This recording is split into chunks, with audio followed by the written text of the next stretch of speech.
आज है भगवत गीता का अध्याय 2 और श्लोक संख्या 15।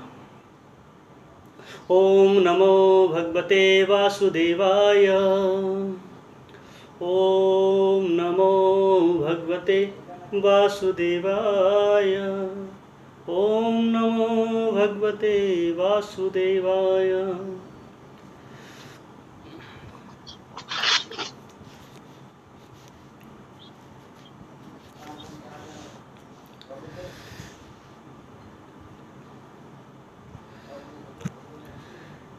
यं हि न व्यत्यन्ते ते पुरुषं पुरुषरेश्व ऋषभ समदुःख सुखम धीरं सो अमृत्वाय कल्पते। यं हि न व्यत्यन्ते ते पुरुषं पुरुषरेश्व समदुःख सुखम धीरं सो अमृत्वाय कल्पते। अनुवाद: हे पुरुष श्रेष्ठ अर्जुन, जो पुरुष सुख तथा दुख में विचलित नहीं होता और इन दोनों में संभाव रहता है वह निश्चित रूप से मुक्ति के योग्य है। तात्पर्य: जगत गुरु श्रील प्रभुपाद जी के द्वारा श्रील प्रभुपाद की जाए। जो व्यक्ति आत्म साक्षात्कार की उच्च अवस्था प्राप्त करने के लिए दृढ़ प्रतिज्ञ है और सुख तथा दुख के प्रहारों को संभाव से सह लेता है वह निश्चित ही मुक्ति के योग्य है। वर्णाश्रम धर्म में चौथी अवस्था अर्थात संन्यास आश्रम कष्ट साध्य अवस्था है, किंतु जो अपने जीवन को सचमुच पूर्ण बनाना चाहता है वह समस्त कठिनाइयों के होते हुए भी संन्यास आश्रम अवश्य ग्रहण करता है। यह कठिनाइयाँ पारिवारिक संबंध विच्छेद करने तथा पत्नी और संतान से संबंध तोड़ने के कारण उत्पन्न होती हैं, किंतु यदि कोई इन कठिनाइयों को सह लेता है तो उसके आत्म साक्षात्कार का पथ निष्कंटक हो जाता है। अतः अर्जुन को क्षत्रिय धर्म निर्वाहक में दृढ़ रहने के लिए कहा जा रहा है। भले ही स्वजनों या अन्य प्रिय व्यक्तियों के साथ युद्ध करना कितना ही दुष्कर क्यों ना हो, भगवान चैतन्य ने 24 वर्ष की अवस्था में ही संन्यास ग्रहण कर लिया था। यद्यपि उन पर आश्रित उनकी तरुण पत्नी तथा वृद्धा माँ की देखभाल करने वाला अन्य कोई न था, तो भी उच्च आदर्श के लिए उन्होंने संन्यास ग्रहण किया और अपने कर्तव्य पालन में स्थिर बने रहे। वह बंधन से मुक्ति पाने का यही एकमात्र उपाय है। ओम अज्ञानतिमिरान्धस्य ज्ञानञ्जन शलाकया चक्षुरुन्मिलितं येन तस्मै श्रीगुरुवे नमः। श्रीचैतन्यमनु अभीष्टं स्थापितं येन भूतले स्वयं रूप कदा मह्यं ददाति स्वपदान्तिकम्। वन्देऽहं श्रीगुरो श्रीयुत्पत्कमलं श्रीगुरुन् वैष्णवांश्च श्रीरूपं साग्रजातं सहगण रघुनाथान्वितं तं सजीवं साद्वैतं सावधूतं परिजन सहितं कृष्ण चैतन्य देवं श्रीराधा कृष्ण पादान् सहगण ललिता श्री विशाखान्वितांश्च। हे कृष्ण करुणा सिंधु दीनबंधु जगतपते गोपेश गोपिका कांत राधा कांत नमोस्तुते। तप्त कांचन गौरांगी राधे वृंदावनेश्वरी वृषभानुसुते देवी प्रणमामि हरिप्रिये। वाञ्छकल्पतरुभ्यश्च कृपा सिन्धुभ्येव च पतितानां पावनेभ्यो वैष्णवेभ्यो नमो नमः। जय श्री कृष्ण चैतन्य प्रभु नित्यानंद श्री अद्वैत गदाधर शिवासादि गौर भक्त वृंद। हरे कृष्ण कृष्ण कृष्ण हरे हरे हरे राम राम राम हरे हरे।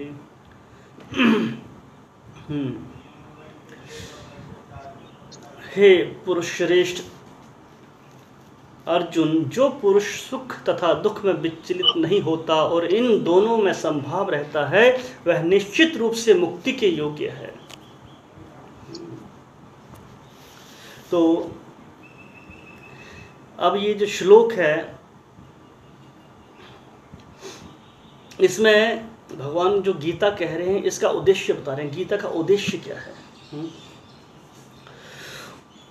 पिछले श्लोक में हमने पढ़ा कि भगवान कृष्ण अर्जुन से कहते हैं कि तुम्हें क्या है, सुख और दुख को सहन करने का प्रयास करना है ना, प्रयास करना चाहिए।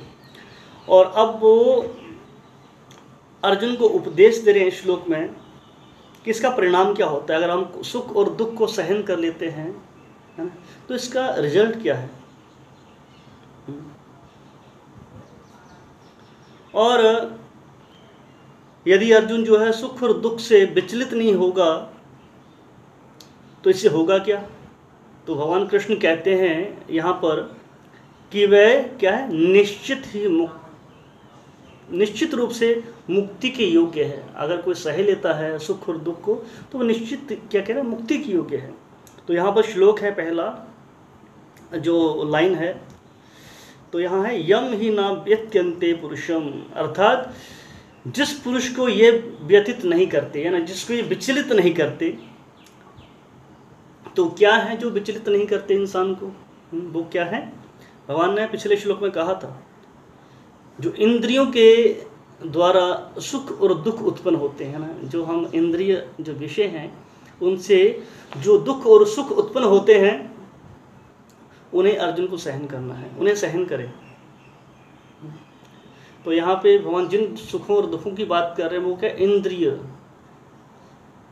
इंद्रिय बोध से, हमारे इंद्रियों से जो सुख दुख पैदा होते हैं उनको सहन करने का प्रयास करना चाहिए। तो जो व्यक्ति सुख और दुख को सहन नहीं कर पाता है तो उसे कहा गया है वो मनुष्य कहलाने के योग्य नहीं है। जो इंसान सुख और दुख को सहन ना कर पाए वो मनुष्य कहलाने के योग्य नहीं है, क्योंकि वो पशु के समान है।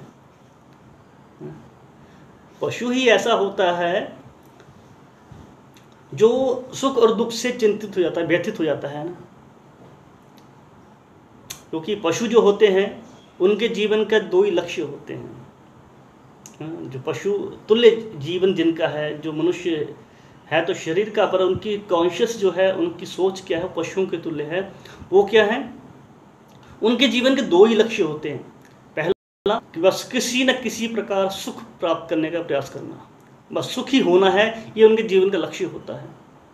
और दूसरा है दुख से छूटने का प्रयास करना, एक सुख पाना और दूसरा दुख से छूटने का प्रयास करना, ये ही उनके जीवन का लक्ष्य है।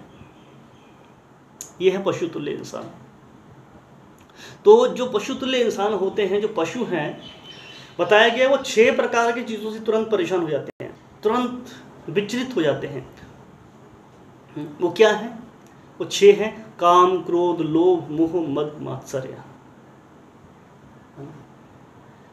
काम किसे कहते हैं, काम मतलब कामना करना, है ना, कामना करना। कामना एक ऐसी चीज़ है जितना हम करें और उसका हमें फल मिले भी, हम इच्छाएं पूरी हमारी हो भी जाएं, कामनाएं कभी तृप्त नहीं होती हैं और बढ़ती ही जाती हैं और बढ़ती जाती। जितना आप इनको शांत करने के प्रयास करोगे, जितना इनको फुलफिल करने के प्रयास करोगे, उतना ही बढ़ती हैं। एक कामना आपकी, एक इच्छा पूरी हुई तो 10 इच्छाएं और पैदा कर देगी। ये है कामना। तो ये आग की तरह होती है, आग में जितना घी डालो कभी आग बुझती थोड़ी ना, आग तो और बढ़ती है घी डालने से। तो वैसे ही कामनाएं हैं, ये कामनाएं क्या है, कभी शांत नहीं होती। और जो इंसान इनके अधीन होता है, जो इनके अंडर रहता है, वो इंसान हमेशा व्यथित रहता है, वो इंसान कभी सुख नहीं हो सकता। दूसरा है क्रोध। क्रोध भी क्या है, एक अग्नि की तरह है जिसमें इंसान हमेशा जलता रहता है। क्रोध में इंसान जलता है। क्रोध चीज़ क्या है, क्रोध को हम समझ सकते हैं जैसे एक माचिस की तीली होती है ना। माचिस की तीली को जब आप जलाओगे तो माचिस की तीली पहले अपने आप को जलाती है, दूसरे को बाद में जलाती है। देखा होगा ना आपने, जब माचिस की तीली जलती है तो पहले वो अपने आप को जलाती है, उसके बाद किसी दूसरी चीज़ को जलाती है। वैसे ही क्रोध है, जब हम क्रोध करते हैं, गुस्सा करते हैं, पहले हम अपने आप को जलाते हैं, नुकसान हमारा होता है, दूसरे का बाद में होता है। और ये कब होता है, जब हमारी इच्छाएं पूरी नहीं होती। मुझे ये चाहिए था, मुझे वो चाहिए था, मेरे पास ये होना चाहिए, उसके पास ये है, मेरे पास क्यों नहीं है। तो जब हम उसको देखकर, औरों को देखकर लालच करते हैं, प्रयास करते हैं, भोगने की इच्छाएं करते हैं, और जो भोगने की इच्छाएं तृप्त नहीं होती हमारी, तो उससे क्रोध पैदा हो जाता है।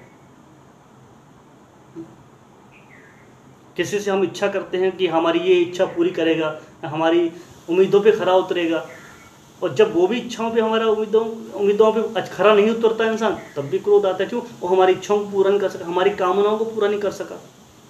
तो इसलिए काम, क्रोध है। फिर लोभ आता है। लोभ को भी आग की तरह कहा गया है। लोभ मतलब लालची इंसान। लालची इंसान कभी संतुष्ट नहीं होता, उसमें संतोष नहीं पाया जाता उसके अंदर। कितना भी उसके पास हो, तो कभी भी शांत नहीं होगा, कभी भी नहीं है। किसी को धन का लालच है ना, किसी को मान प्रतिष्ठा का, सम्मान का लालच है। लालच हर किसी को है, हर किसी को लालच है। धन है तो संतुष्ट कभी होता नहीं कि और आए और आए और आए। धन तो चीज़ ऐसी, जितना आए उतना कम, और आ जाए तो फिर संभाला नहीं जाता, कहीं खो ना जाए उसका दुख। पहले नहीं है इसका दुख, वो फिर आ जाता है तो फिर संभालने का दुख। मतलब धन दोनों सूरत में इंसान को दुख देता है।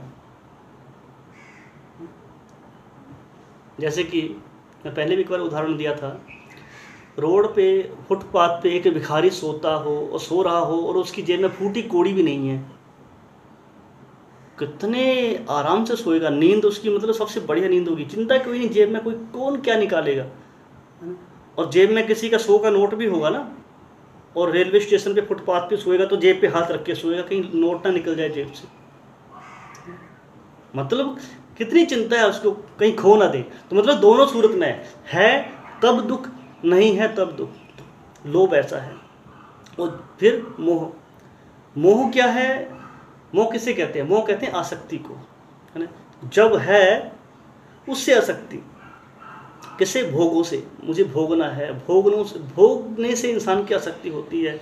और जब वो इंसान उस भोग से दूर हो जाता है तो क्या होता है उसे? तो वो दुखी हो जाता है। जैसे फॉर एग्जाम्पल, अब जवान है इंसान, ठीक है, अच्छे दांत हैं, अच्छा चबा सकता है।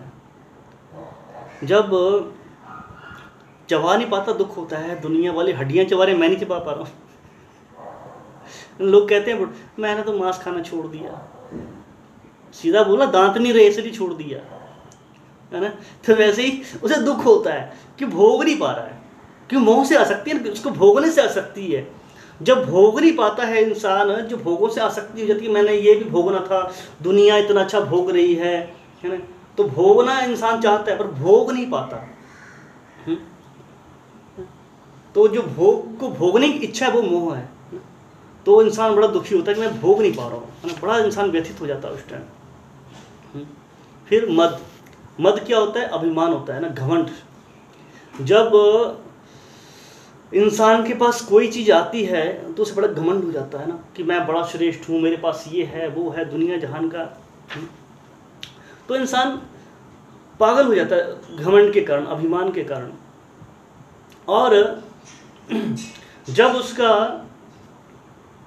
वो देखता है इंसान कि मुझे जो प्रॉपर सम्मान मिलना चाहिए, मेरी जो एक इज्जत होनी चाहिए, कहीं मैं जाता हूँ समाज में, है ना, तो मेरा एक रुतबा है ना, मैं एक पोजीशन है मेरी, तो मेरी पोजीशन के अकॉर्डिंग मुझे सीट मिलनी चाहिए, मेरी पोजीशन के अकॉर्डिंग मेरा लोग आए, माला पहनाएं, हाथ जोड़ के आगे खड़े हों, है। जब उसको वो नहीं मिलता तो क्या होता है? इंसान को दुखी होता है।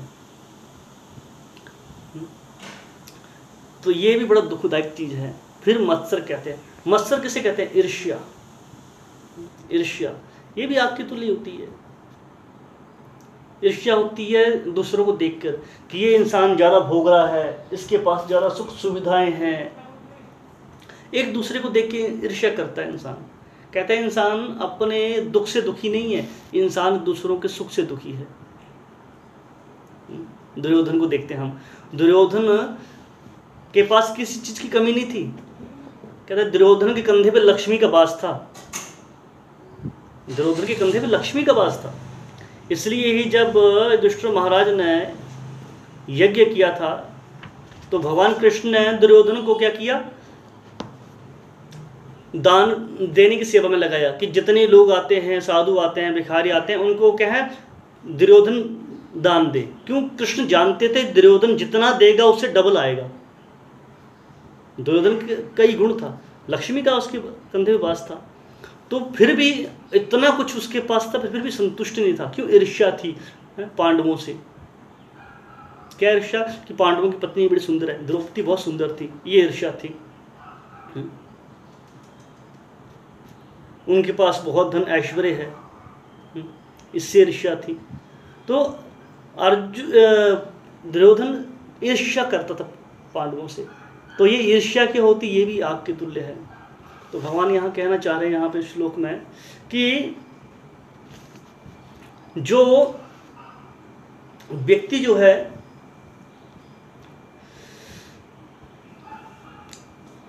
अपने आप को पुरुष कहलाना चाहता है, अपने आप को मनुष्य कहलाना चाहता है, उसे क्या करना चाहिए? इन 6 जो दुख हैं इनसे मुक्त होना चाहिए। क्योंकि ये असुर हैं, ये काम क्रोध लोभ मोह मद मत्सर क्या है, इंसान को ले डूबते हैं। ये इंसान को भगवान कहते हैं इनसे मुक्त होना चाहिए जो मनुष्य, क्योंकि ये जानवरों के लक्षण है। जानवर बुद्धि है, उनके अंदर विवेक नहीं है, तो वो ये कर सकता है, पर एक इंसान होके अगर कोई इनमें लिप्त हो तो वो इंसान नहीं है। भगवान कहना चाह रहे हैं यहाँ पे। तो क्योंकि भगवान कहते हैं यहाँ पे, क्योंकि ये मनुष्य जीवन इंद्रियों के भोग के लिए नहीं है। हम सोचे कि मनुष्य जीवन मिला है तो हम क्या करें, इसका उपयोग करें भोगने के लिए। भक्ति कौन करना चाहता है? भक्ति कोई भी नहीं करना चाहता। एक धारणा क्या है आम समाज में कि जब इंसान किसी काम का ना रहे, बूढ़ा हो जाए तो भजन में लगे। जवानी तो भोग में होनी चाहिए ना, जब बचपन जवानी ये मस्ती के लिए, भोगने के लिए, इंद्र तृप्ति करने के लिए है। इंसान का ये नेचर है। जब किसी काम के नहीं रहे, बूढ़े हो गए तो क्या भजन करो। अगर माना कि किसी को अगर हम मोबाइल गिफ्ट करना है, न्यू ब्रांड मोबाइल आप कंपनी से लेके आओ तो गिफ्ट किया जाता है, पर मैं उसको यूज करूं, उसको तोड़ूं, उसका डिस्प्ले तोड़ दूं, कीपैड काम ना करे, टच काम ना करे, कचरा हो जाए, फिर मैं आपको रिबन लगा के गिफ्ट करूं, ये आपके लिए है। आप लेना चाहोगे? कोई भी नहीं लेना चाहेगा। वैसे ही जब हमारा शरीर स्वस्थ होता है हम इसको खूब भोग लेते हैं, जब किसी काम का नहीं रहता, बच्चे दुत्कार देते हैं, दुनिया वाले कहते हैं तुम किसी काम की नहीं रहे, तो कहते हैं प्रभु अब तेरे हैं। ये हमारी धारणा है। नहीं, हमें जो शरीर मिला है, जैसे सुंदर ताज़ा फूल भगवान को अर्पित किया जाता है, वैसे ही जो सुंदर ताज़ा शरीर होता है ना, जवानी होती है, ये भगवान को अर्पित करनी चाहिए। तो ये जो जीवन है भगवान की सेवा के लिए है, ना कि हमें इंद्रियों को सुख देने के लिए, इंद्रियों को भोग करने के लिए। तो यहाँ पर यहाँ तो हमने जाना कि जो इंसान है वो सुख में रमने की कोशिश नहीं करते, है ना, उनको भोगने की कोशिश नहीं करते, और ना ही वो उन दुखों में फंसते हैं। अब अगला श्लोक जो शब्द है यहाँ पे भगवान कहते हैं पुरुष ऋषभ। पुरुष ऋषभ कहा गया यहाँ पे, मतलब इसका है पुरुष श्रेष्ठ। भगवान कहते हैं शब्द में, हे पुरुष श्रेष्ठ अर्जुन।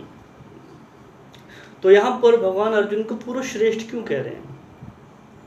क्योंकि अर्जुन क्या है, सभी मनुष्यों में श्रेष्ठ है। सोचो, भगवान है जिसके सारथी बने हों, उससे श्रेष्ठ कोई इंसान हो सकता है दुनिया में? तीनों लोकों में कोई नहीं हो सकता। सबसे श्रेष्ठ इंसान अर्जुन है, साक्षात भगवान जिसके सारथी बने बैठे हैं, इसलिए अर्जुन महान है। अर्जुन इंद्र पुत्र भी है, इंद्र के द्वारा प्रदान किया हुआ पुत्र है। जब इंद्र का घमंड भगवान ने तोड़ा था, इंद्र ने 7 दिन 7 रातें बारिश करी थी ब्रज में, जब उन्होंने पूजा रखवा दी इंद्र की भगवान कृष्ण ने, तो भगवान ने इंद्र का घमंड चूर किया, तो इंद्र माफ़ी मांगने आया था। तब इंद्र ने साथ में ये भी कहा, माफ़ी मांगी तो, और अर्जुन के बारे में बताया कि अर्जुन होगा आगे, है मेरा ही पुत्र होगा, वो बहुत बड़ा धनुर्धर होगा। तो उसने रिक्वेस्ट करी थी भगवान से कि प्लीज़ आप जो है अर्जुन का साथ देना, मेरे पुत्र का साथ देना।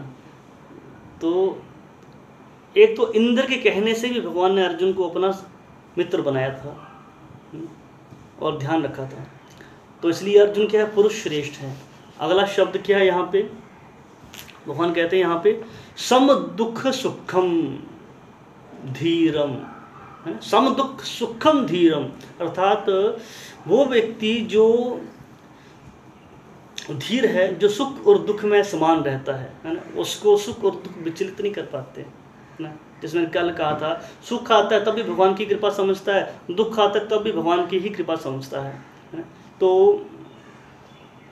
श्रीमद् भागवत में पढ़ते हैं हम लोग, श्रीमद् भागवत के 6ठे स्कंद में भगवान संकर्षण जो है राजा चित्रकेतु से कहते हैं, वहाँ पे बड़ा सुंदर संवाद है चित्रकेतु का। वहाँ कहते हैं कि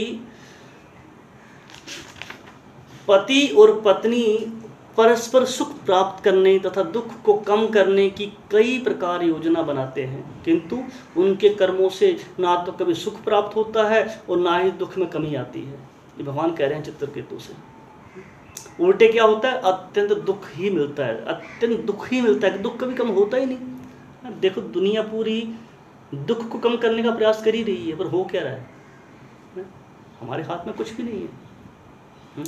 तो इससे पता चलता है कि जो धीर पुरुष होता है उसका लक्षण क्या है, वो भौतिक मोह त्याग देता है हर किसी से, क्योंकि मोह ही है जो दुख की वजह है। जब हम किसी से मोह ना रखें ज़्यादा, हमारा मोह सिर्फ भगवान से होना चाहिए और बाकी हमारी जिम्मेवारी उनको ईमानदारी से निभाना, हमारे फर्ज समझ के करना चाहिए। पत्नी है, बच्चे हैं, तो ये फर्ज होना चाहिए कि भगवान द्वारा दिए हुए हैं, ये भगवान ने मुझे दिए हैं ताकि मैं इनकी सेवा में और अच्छे से आगे बढ़ सकूं, भगवान की सेवा और अच्छे से कर सकूं, तब तो जीवन सार्थक है। एक इस दिशा में जा रहा है, दूसरा उस दिशा में, तो उसका क्या होगा। मतलब दो बैल हैं ऐसे जो कि अड़ियल बैल कहते हैं, जैसे हल जोता जाता है, तो एक बैल एक दिशा में भागे, दूसरा बैल दूसरी दिशा में भागे, तो हल जोत पाएगा किसान? नहीं जोत सकता, है ना। वैसे ही जो गृहस्थ जीवन होना चाहिए, ऐसा होना चाहिए कि दोनों का लक्ष्य एक होना चाहिए, भगवत प्राप्ति। एक धाम जाना चाहता है, दूसरा नरक जाना चाहता है। ये आजकल की स्थिति है, बता रहे हैं भागवत में। भगवान संकर्षण कह रहे हैं चित्रकेतु से कि इसलिए क्या करना चाहिए, इंसान को मोह त्याग देना चाहिए। हमारा मोह है तो दुख होता है हमें कि मैं भक्ति कर रही हूँ, मैं भक्ति कर रहा हूँ, मैं कर रहा हूँ तो पत्नी नहीं कर रही, पत्नी कर रही है तो पति नहीं कर रहा है, दुख होता है। क्यों? मोह है तो दुख होता है, उसके भाग्य का है, उसके भाग्य भक्ति नहीं है तो नहीं दे सकते आप। सिर्फ इतना कि आप प्रार्थना कर सकते हो उनसे, उनसे प्रार्थना करिए, मोह नहीं करना है। नहीं करेगा तो अपना उसका।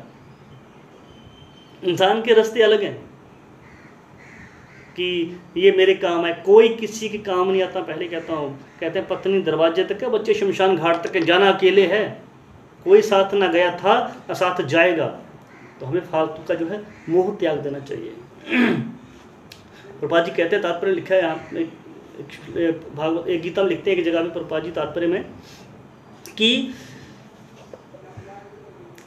इसमें हरे कृष्ण महामंत्र का कीर्तन करना होता है, कृष्ण अर्पित भोग का उच्छिष्ट ग्रहण करना होता है, भगवत गीता तथा श्रीमद् भागवत जैसे ग्रंथों पर विचार विमर्श करना होता है और भगवान के श्री विग्रह की पूजा करनी होती है। यह है गृहस्थ आश्रम। अरे गृहस्थ आश्रम में आप ही चीज़ें फॉलो करते हैं तो है गृहस्थ आश्रम, नहीं तो गृहमेधी आश्रम है, उसमें सुख इंसान मिलेगा नहीं, कभी सुख नहीं मिलेगा। तो मनुष्य को क्या करना चाहिए, इंद्रिय तृप्ति के पीछे अपना जीवन व्यर्थ नहीं गंवाना चाहिए, फालतू में प्रयास नहीं करना चाहिए। उदाहरण दिया जाता है इसके लिए अजगर का। अजगर क्या होता है, लेटा रहता है, निश्चिंत रहता है, जो आ गया तो खा लेता है। अजगर का नेचर है, अजगर वृत्ति कहते हैं इसे। आप पढ़ेंगे भागवत भगवान ऋषभदेव के बारे में।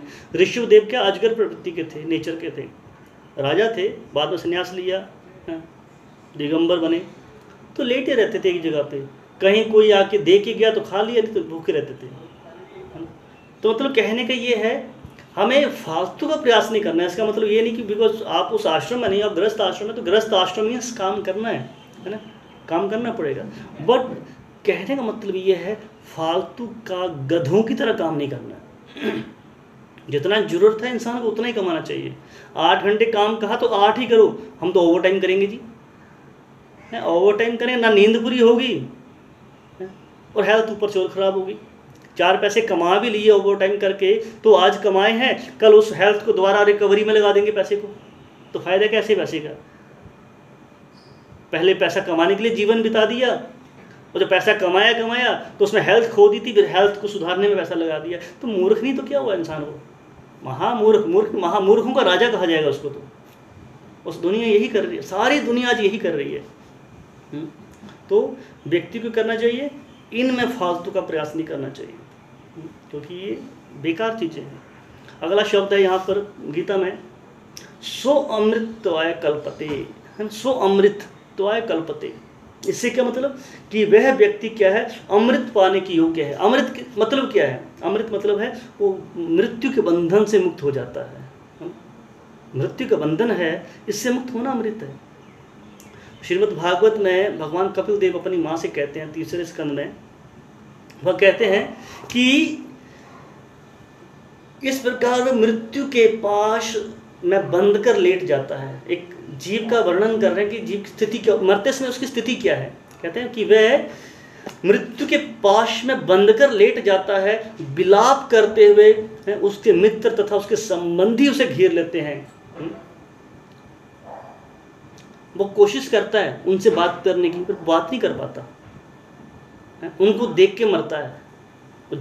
जितना देखेगा उतना मोह पैदा होगा, तो मोह जब पैदा होता है इंसान का, तो उसको प्राण त्यागने में बहुत कष्ट होता है। जो इंसान ज़्यादा किसी से मोह नहीं रखता, वो इंसान बड़ी जल्दी मर जाता है। पर जिसकी परिवार में बड़ी आसक्ति होती, जल्दी से प्राण छूटते नहीं उसके, फिर उसके प्राण जबरदस्ती निकालते हैं यमदूत। और जब प्राण जबरदस्ती निकाले जाते हैं तो क्या कहा गया उसके बारे में भागवत में, कि इंसान केवल मल मूत्र त्याग देता है मरते समय। उसकी इतनी स्थिति भयानक होती है।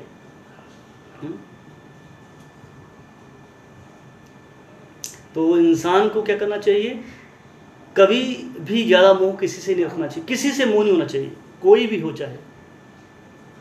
सिर्फ अपनी जिम्मेवारी, हमारी ये है जिम्मेवारियां हैं, इनको ईमानदारी से निभाना है। देखो, मोह में और जिम्मेवारी मंत्र होता है।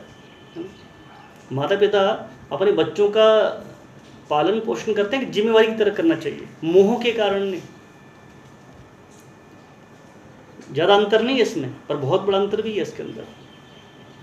तो इसी तरह हम भागवत में पढ़ते हैं कि वहाँ कहते हैं फिर भगवान कपिल देव माँ देवहूति से, कि जो मोह पे विजय प्राप्त कर लेता है वो क्या करता है, वो जन्म मृत्यु के चक्कर से मुक्त हो जाता है, और वो धीर पुरुष है, वो है धीर पुरुष। तो जो कृष्ण भक्त होते हैं वो क्या होता है, धीर होते हैं। उनकी आसक्ति सिर्फ भगवान कृष्ण में होती है, भगवान कृष्ण का नाम लेते हैं। तो आसक्ति तो है जिसका हम नाम लिए जा रहे हैं बार बार बार बार बार बार बार बार। कोई दुनिया में ऐसा इंसान है जिससे हम इतना नाम लेते हैं किसी का? कोई अपना पति पत्नी का नाम इतना नहीं लेता होगा, कोई पत्नी पति का नाम इतना नहीं लेती होगी, कोई प्रेमी प्रेमिका और प्रेमी का नाम नहीं लेता होगा, ले ही नहीं सकता। और भक्त देखो 2-2 घंटे 4-4 घंटे हरे कृष्ण कृष्ण कृष्ण हरे हरे, हरे राम राम राम हरे हरे। बोरियत महसूस होती है? इसमें बोरियत नहीं है, इसमें आनंद आता है। जितना आप नाम लेने की प्रयास, प्रेम से जितना नाम लेने का प्रयास करोगे उतना आनंद आएगा। यह है भक्ति। तो हमें भगवान से मोह होना चाहिए, है ना।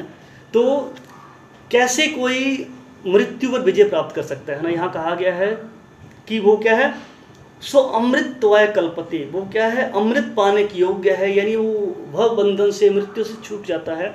तो इसका क्या उदाहरण है, हम पढ़ते हैं भागवत में, श्रीमद् भागवत में 4थे स्कंद में ध्रुव महाराज का वर्णन आता है। ध्रुव महाराज इतने महान भक्त थे भगवान के कि 6 महीने में भगवान को प्रसन्न किया, भगवान प्रकट हो गए उनके सामने। मैंने कहा था वैसे वो 6 महीने में भगवान को कोई पा नहीं सकता। पिछले जन्म में योगी थे ध्रुव महाराज, कई जन्मों तक उन्होंने बड़ी कठोर तपस्या करी थी, भगवान को नहीं पा पाए थे। तो उस तपस्या के चलते वो ध्रुव महाराज बने और 6 महीने में भगवान को प्राप्त कर लिया। तो भागवत में ध्रुव महाराज कहते हैं कि ध्रुव महाराज से भगवान कहते हैं कि ध्रुव कि तुम्हारी तपस्या से बहुत खुश हूँ, और मैं तुम्हें वरदान ये देता हूँ कि तुम 36,000 सालों तक शासन करो, उसके बाद तुम मेरे धाम वापस आओगे, है ना। मेरे धाम वापस, वो धाम भी कौन, जिसको कोई नहीं प्राप्त कर। ध्रुव महाराज को ध्रुव लोक दिया भगवान ने, अपना धाम दिया। मतलब कोई मांगना है उसको अपना घर दे दी जाए। भगवान ने अपना लोक ही दे दिया ध्रुव महाराज को। ध्रुव लोक ऐसा है, प्रलय भी होती है तो पूरी पृथ्वी का नाश हो जाता है, पर ध्रुव लोक का नाश नहीं होता, क्योंकि ध्रुव लोक भौतिक संसार में नहीं है। उनको अपना घर दे दिया भगवान ने। और कैसी मृत्यु हुई उनकी, मृत्यु की तुलना कैसी करी गई है उनके बारे में, कि जब मृत्यु आई तो ध्रुव महाराज क्या देखते हैं कि सामने मृत्यु खड़ी है, विचलित नहीं हुए। भागवत में लिखा है मृत्यु के सिर पर पांव रख के ध्रुव महाराज क्या है, विमान पे चढ़ते हैं। 2 विष्णु दूत आते हैं ध्रुव महाराज को लेने के लिए, और मृत्यु के सिर के ऊपर पांव रख के विमान पे चढ़ते हैं। तो कितना अंतर दोनों की मृत्यु में, एक भक्त की और एक अभक्त की। 2 इंसान हैं। आम इंसान सोचते हो देखो भक्त भी तो मरते हैं, जैसे हम मरे हैं वैसे वो मरते होंगे, नहीं, जमीन आसमान, देखो कितना अंतर है दोनों की मृत्यु में। प्रभुपाद जी उदाहरण देते हैं मृत्यु के बारे में, बिल्ली का और चूहे का और बच्चे का।